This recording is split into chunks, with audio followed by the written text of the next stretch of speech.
para você que acompanha o Estúdio 104 ou está no YouTube da TRT-FM, @TRT-FM 104.3. Converso hoje com Bruno Bini. Bruno, seja bem-vindo ao Lounge TRT. Prazer estar aqui, Vinícius. Vamos começar nosso papo. Bruno, já vamos para a cereja do bolo, né? Começar lá do ápice, que é 5 tipos de medo. Me conta um pouquinho mais sobre essa sua obra. Os 5 tipos de medo, ele é um filme de longa-metragem inspirado em histórias reais, daqui de Cuiabá, da nossa região. E ele conta a história de 5 pessoas que têm suas vidas aparentemente desconectadas. E enquanto o filme ele vai acontecendo, a gente vai vendo como essas histórias elas acabam se emaranhando, entendeu? Elas acabam influenciando um ao outro, assim como acontece na vida, né? Então eu queria fazer um filme que tivesse esse experimento narrativo, sabe? De criar arcos narrativos específicos para cada personagem, mas que se influenciam e se emaranham. E aí também, em todo esse processo de produção, teve a escolha do elenco, que tem, por exemplo, o mato-grossense Bela Campos, Xamã, entre outros grandes nomes. Como é que funciona essa escolha? Passa por uma decisão criativa, mas também narrativa. Eu vejo assim todos os processos de feitura de um filme, né? Então, as escolhas que você faz como roteirista, como que você está contando essa história, qual é a fotografia, como que você vai enquadrar um plano, todas essas são decisões criativas, mas também narrativas, no sentido de que elas influenciam a forma como a pessoa vai ver o filme. E eu acho que a escolha do elenco passa por isso também.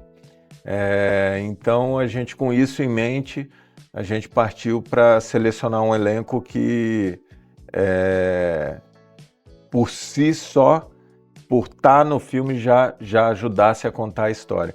A gente teve a ajuda do Alonso Zerbinato, que foi o produtor de elenco do filme, e eu sinto que a gente conseguiu reunir grandes talentos do audiovisual brasileiro, alguns já consagrados, como a Bárbara Collen, o próprio Rui Ricardo Dias. A Bárbara Collen fez Aquários, fez Bacurau.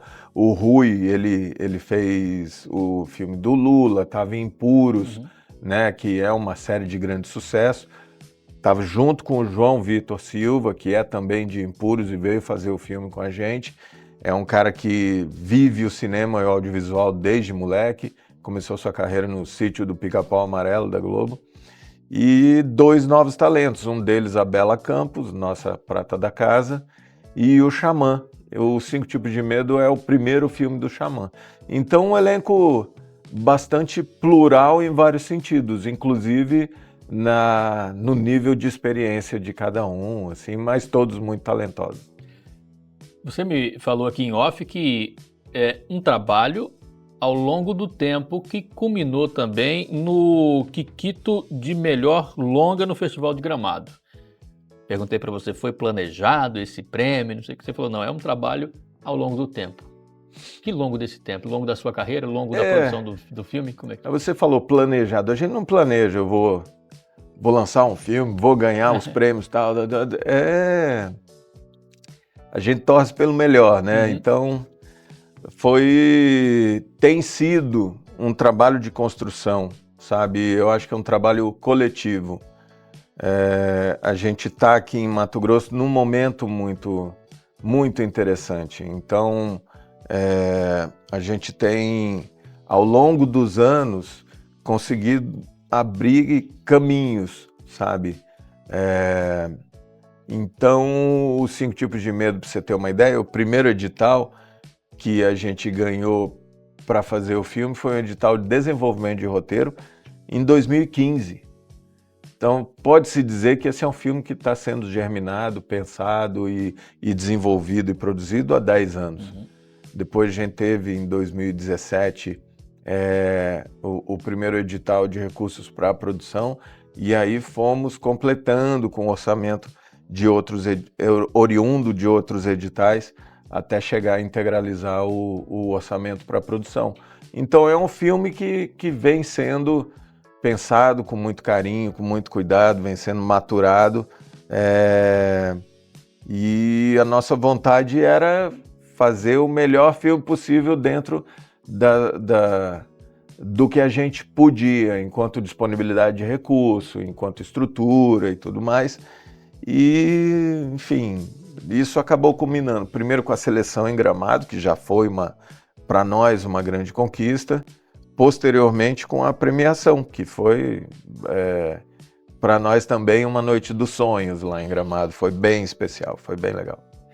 Conversamos hoje com Bruno Bini, aqui na programação da TRT-FM, também no YouTube, @TRT-FM 104.3. Bruno, a gente falou de 5 tipos de medo, que é recente, né, essa premiação inclusive, mas também tem outros trabalhos seus, outras obras que estão em destaque. Cito o Loop, com Bruno Galhaço, e também o Reagente. Me fala um pouquinho mais dessas obras também. Eu vou falar do Reagente primeiro. Ele é um curta-metragem. Ele foi lançado em 2023, passou por alguns festivais, foi premiado. Ele é um filme que fala sobre uma união improvável durante uma noite no meio do pico da pandemia aqui em Cuiabá. Um enfermeiro, uma médica e um traficante. As histórias deles se unem e eles atravessam a noite dentro de uma jornada bastante curiosa. E foi um filme que eu queria falar sobre... Eu tive uma experiência bastante forte, particularmente falando durante a pandemia. Eu fui internado, fui para a UTI, fiquei 10 dias numa UTI, depois 3 ou 4 dias numa SEMI, e foi uma experiência muito marcante para mim, para minha vida. E nesse período eu vi, assim, eu fui testemunha do quanto os profissionais da área da saúde realmente foram importantes e fundamentais. Foram soldados nessa guerra, né? Eles ajudaram a salvar muitas vidas e se colocaram em risco durante esse período também. Então, exigiu muita generosidade, muita coragem desses profissionais. Então, eu acho que foi uma oportunidade também de fazer um filme que, de certa forma, destacasse isso. E o filme teve uma carreira, ele acabou de passar pelo último festival dele, ele teve uma carreira interessante, teve boas críticas e foi bem premiado também. Esse foi o último curta-metragem que eu fiz. Antes dos 5 tipos de medo, eu realizei, em 2018, a gente filmou o Loop, que é um filme de ficção científica, foi o meu primeiro longa-metragem, e ele fala da história de Daniel, que é um físico que perde a namorada e ele decide tentar voltar no tempo para impedir que isso aconteça. Não perde a namorada, ela morre, né? Não porque ela terminou com ele. Ela morre e ele decide voltar no tempo para impedir que isso aconteça. O filme tem o Bruno Galhaço, foi o primeiro filme com uma estrutura grande em que eu tive no set, que eu produzi também, eu sou produtor dos filmes. E ele foi o primeiro filme de Mato Grosso selecionado para o Festival de Brasília, ele teve em outros festivais no exterior também, mas quando a gente estava começando a carreira de festivais, veio a pandemia.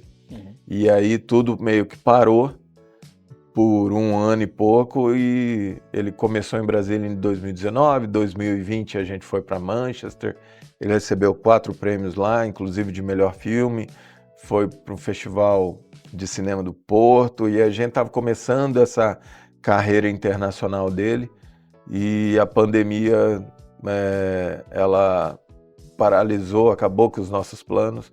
Quando a coisa voltou, a gente fez um pequeno lançamento nacional, e hoje ele está no streaming, ele está acessível para quem quiser ver, e é uma história bastante diferente dos 5 tipos de medo, mas também carrega um debate sobre nossas próprias escolhas. Acho que dá para falar sobre isso.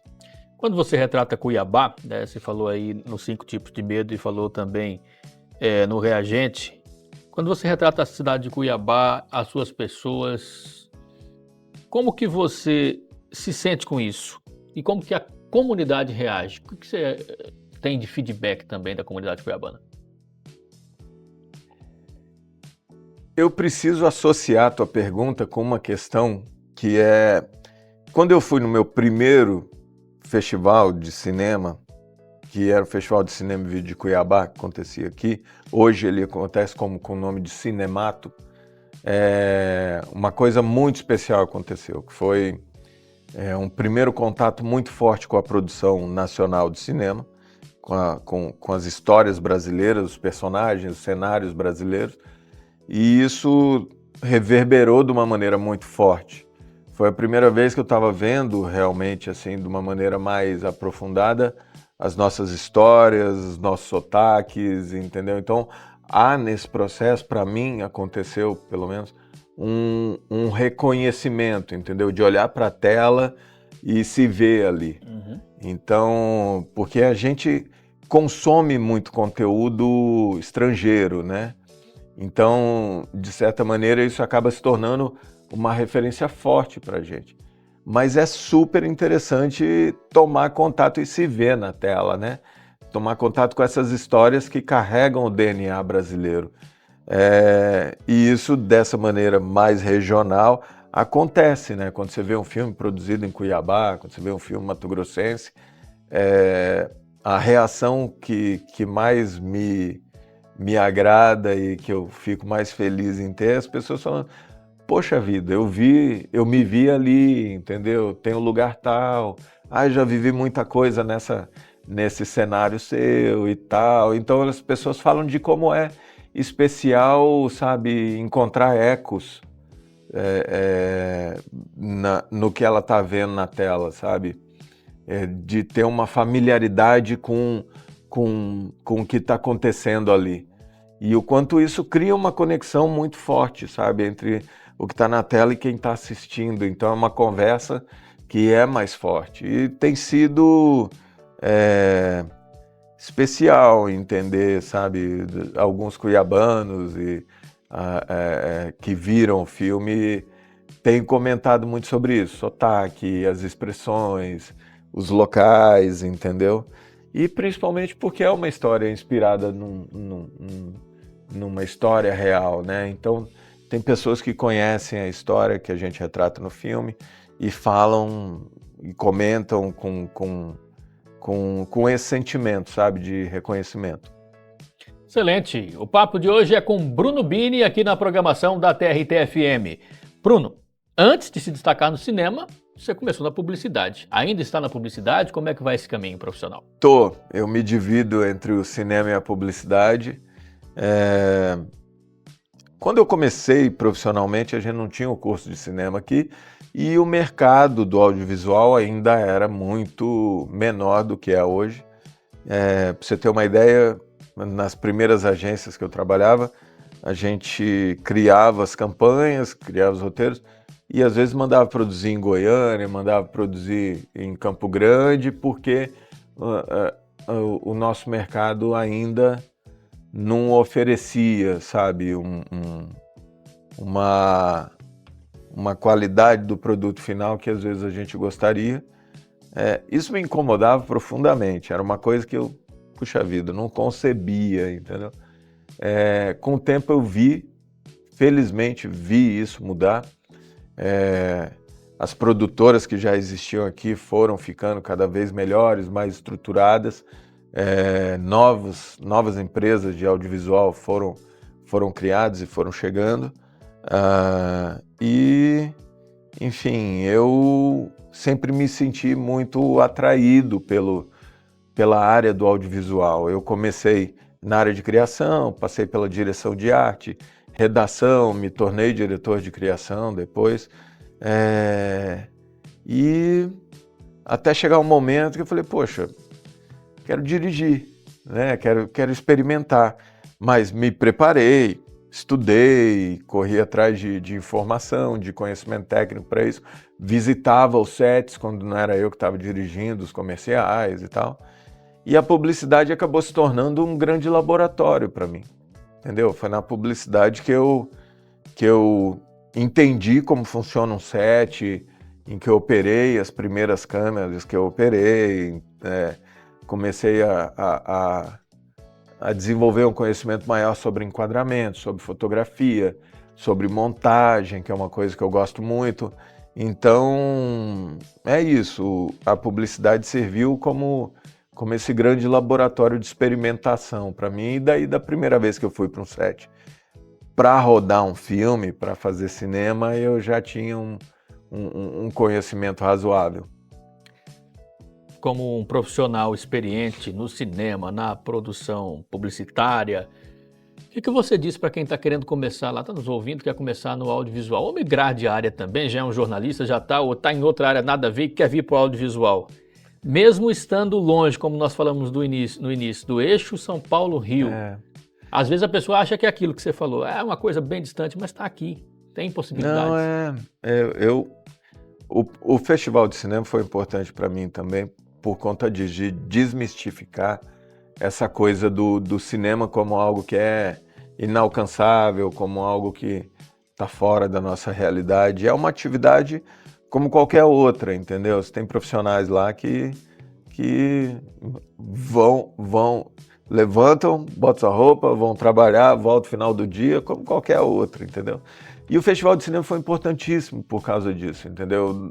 Eu percebi assim, foi fundamental para mim estar nesse lugar, ver os filmes, mas também ver quem faz esses filmes.